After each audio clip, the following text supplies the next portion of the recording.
Yeah, there's just I think it's just the formative stage. This is Tim Burchett, a Republican congressman from the state of Tennessee. Want to get right into the reason that we're here.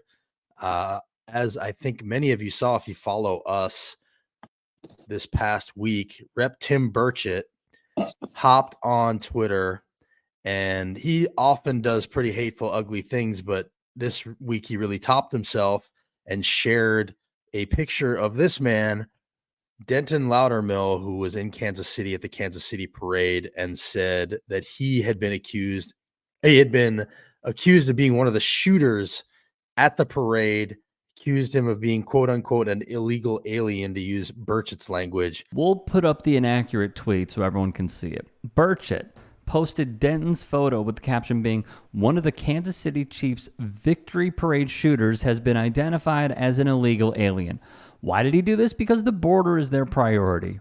And even when they get everything they want, they still turn it down. Burchett has been a goof for some time and may have even suffered the wrath of his fellow Republicans. The former House Speaker Kevin McCarthy was accused of giving a kidney punch to Tennessee Congressman Tim Burchett. Now, Burchett claims that he was still in pain hours after this happened. He believes it was in retaliation for Burchett being among that group that kicked McCarthy out of the speakership. Maybe he should have taken his own advice. These are areas you have to keep your hands off of. Because it appears Denton has now lawyered up. And so let's just be clear with people. What were you handcuffed for? What were they doing?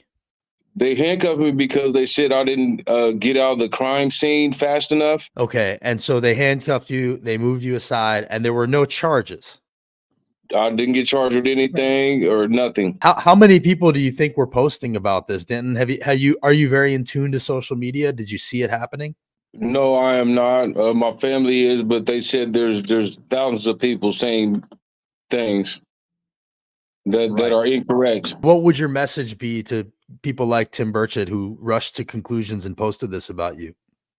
Sometimes to think of what they say or post, think about what's the truth before they make their move. Impossible not to feel for this guy, especially when Burchett, a United States congressman, spreads false, defamatory news about a U.S. citizen to score cheap political points. The Knoxville News' Allie Feinberg would write, police ultimately detained 3 juveniles on suspicion. They fired shots that killed a woman and left 22 people injured. 2 have been charged, and 1 was released after police determined the minor wasn't involved.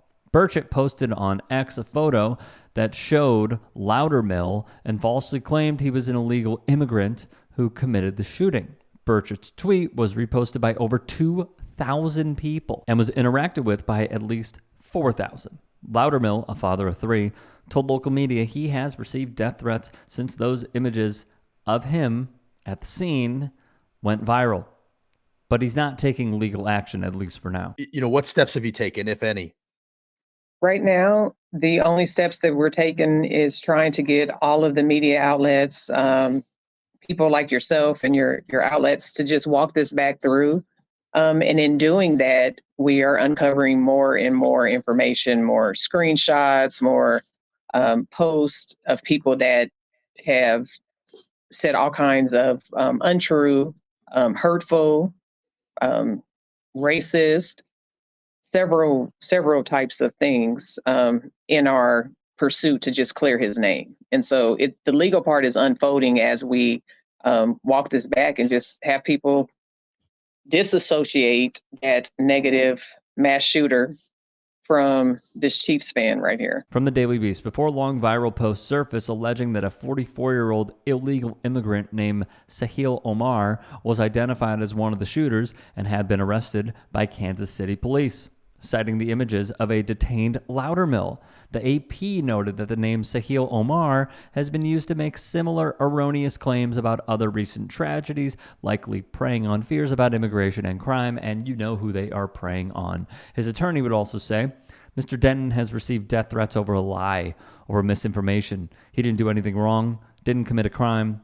So please run, tell that, get the truth out there, help us clear his name, help us save his life. Even with all this info, Tim Burchett would never apologize. He would never say sorry for putting a target on an innocent man's back.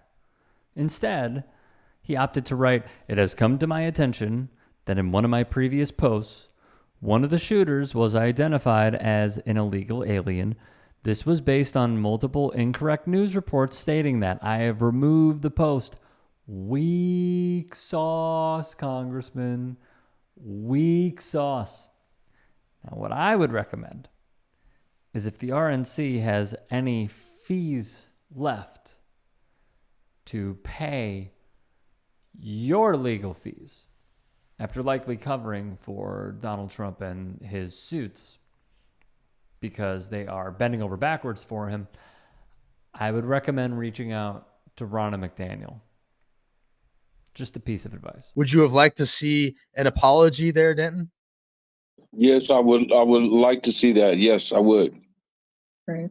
Okay. We not only would like to see that, we expect to see that, and he should want to do that. If I tweeted something out to hundreds of thousands of people and I was wrong, I would apologize because I don't want to be wrong.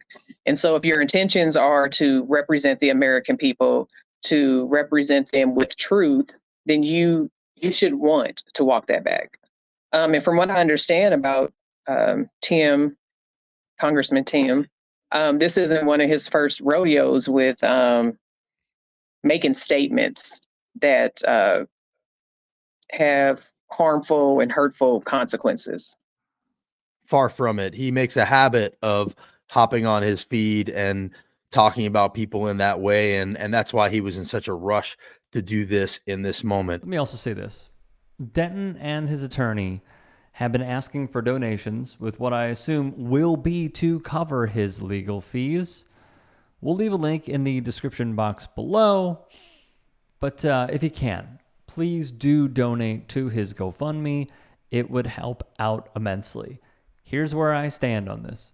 And we talked about this, I want to say 2 weeks ago, maybe a week ago, when we revisited the racist Oklahoma high school basketball announcer story, and a local outlet, the Oklahoman, had to pay an enormous fee, because they misidentified one of the two announcers.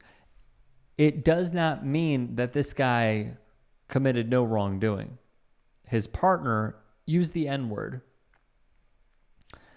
and it was caught on a hot mic, and this other guy did not say anything. He just let it slide. That was his wrongdoing. And it would be uncovered, obviously, that he's a huge MAGA guy, huge Trump supporter, but whatever.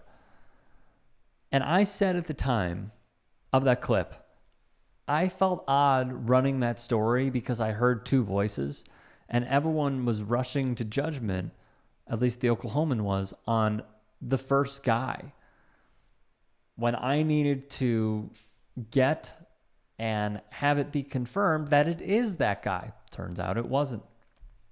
The same exact line of thinking and school of thought goes to Tim Burchett. The problem is these lawmakers always feel like they are above the law. They feel like they are policemen in the field and they are immune from criticism. I truly hope that this man learns that there are consequences for his actions. Because a lawmaker, to do this over and over again, and Donald Trump is the king of doing this, but for him to do this over and over again, and many in Tennessee are fed up with this guy. Very fed up with this guy, especially when he's the one that wants lax gun laws everywhere, and then he comments on this story. Tim Burchett, man, shame. Terrible shame. And once again, I hope that he learns his lesson from this. Do I think he will? Absolutely not. No. Because they're protected at every turn. In closing, if there are any stories we missed, if there are any stories you would like us to cover, get at me and follow me on Twitter, Instagram, TikTok. DMs are open. Look forward to your submissions. Have a great day.